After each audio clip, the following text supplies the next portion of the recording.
Monday, the 18th of December 2023. This is another talk, Skidmark. I'm going to talk about a few things that I think it's valuable to think about it. Here in my hand, damn it, there is a 1 cent.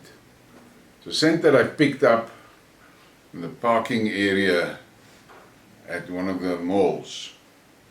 Now I'm showing you that for the simple reason that when I was a very young boy, small boy, I picked up a tikkie. And my grandma said to me, "You must save that thing, because it is pennies from heaven." And I asked her about it, and she explained to me that tikkie was dropped there specifically for me to pick up, because maybe someday I'm going to need just a tikkie. And that was something that stuck with me all my life. I've always been picking up money. And here I've got a bottle. Here is a bottle of coins that I have picked up over the past, I don't know how long. One son one day asked me, "Why are you picking these things up?" And it was also a cent that I picked up in the parking area. And I said to him, "You must just remember one thing. If you get to the till there at the supermarket and the final total is 110 Rand and 1 cent. If you don't have that cent, they're not going to give you your stuff. They will not. Because the till says you must pay that 1 cent. It's part of the amount. That is the value of 1 cent. And I think we're living in a time that people they overlook the value of 1 cent. Just as they overlook the value of one small token of appreciation or a small favor you do. You see a guy approaching a door and he's on crutches, and you're in a hell of a hurry, and he's still about 5 paces away from the door. Just for that moment, relax and wait for him and open the door so that he can enter. It costs you nothing. But that act of kindness is a penny that you are dropping. Who knows? 1,000 people will walk past it, but one guy will see it and pick it up.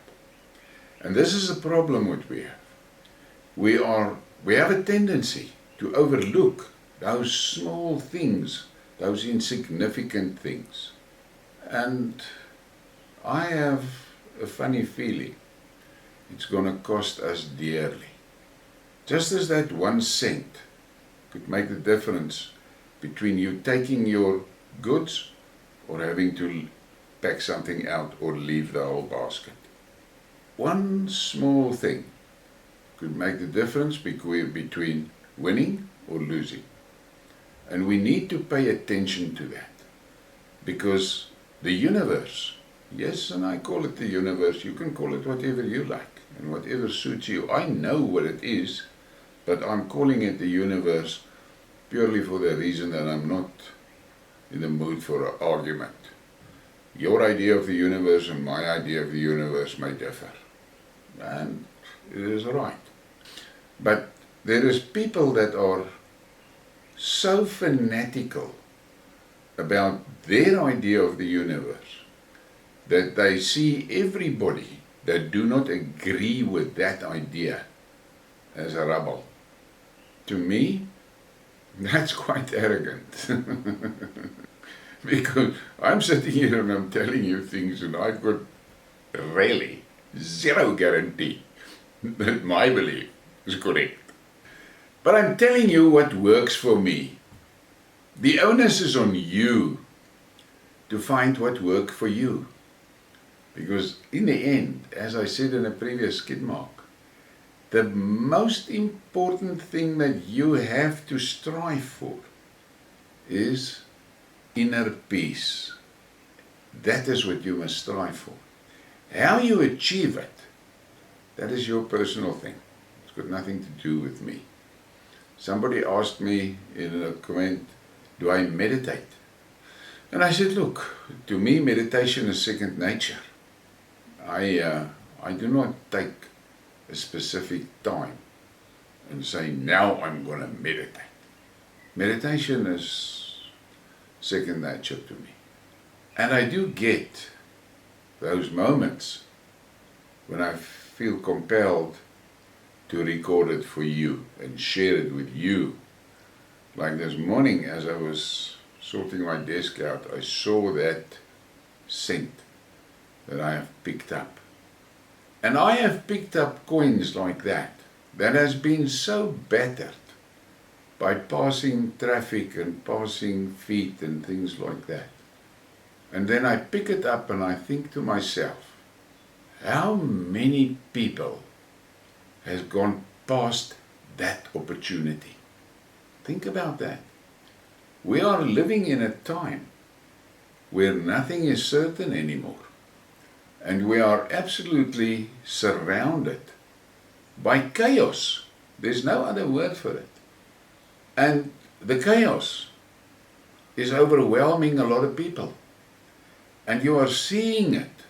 They are desperately trying to find something to hang on to, because that stream is taking them somewhere.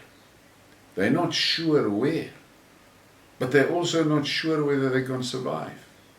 So they are desperately trying to get some insurance that they will survive, and they will grasp onto anything.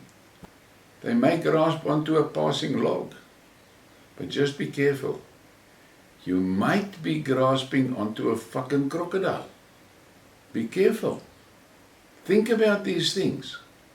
Look at your children and be honest when you look at them. Be honest to yourself. Because you must understand, to a large extent, our children reflects what we are. And many times when you look at a child and he's doing something fucking stupid, first thing you have to ask yourself, where did he learn that? Maybe that's a good time to turn around and look in the mirror. You've got a little boy, extremely aggressive, and you can't understand it, but you see the results of his aggression. Maybe you should look in the mirror. Maybe the way that you are treating your wife is imprinting on him. Think about that. And to the women the same.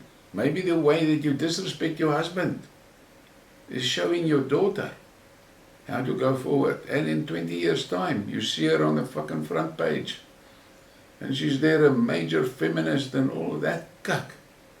And then you feel ashamed when you see it. And correctly, you should be feel ashamed. Because if you stand in front of the mirror, what is looking back at you? Isn't it a feminist? All that screaming and shouting at your husband, all the disrespect, it has imprinted on her. And that is why it is so important. I have told a story where I've taught my children, whenever confronted by a question, before you answer, count to 10 in your mind. Because the chances are good that in that count to 10, you may change your answer. And in my case, and you'll see it in the comments, many times I will just respond to a post with okay or with If I say okay, it means, yeah, fine, that's your belief.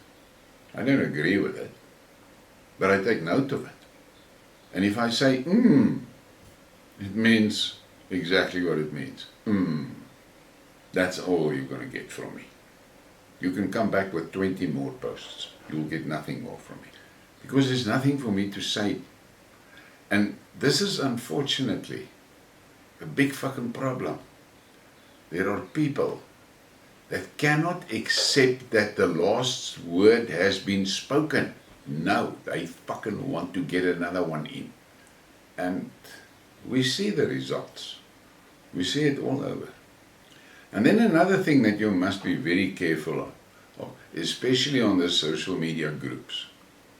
There are always people that have scores to settle. And they attack one another. But they draw the whole community into that fucking fight. Instead of keeping it private, they draw the whole community into it. And then in the end, the whole community is destroyed because it gets poisoned by this cuck.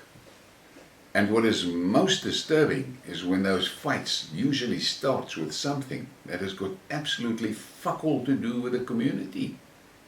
This is something you have to be very alert of. Don't get drawn into these things. As I said in my Skidmark last night, put your facts or your beliefs or your ideas or your view, put it on the table and leave it at that. Don't come back and try and convince me that your ideas is correct. Leave that to me. I've seen your idea. I've seen that penny. It's up to me to pick it up or leave it. It's not for you to pick it up and ram it into my fucking pocket. Why?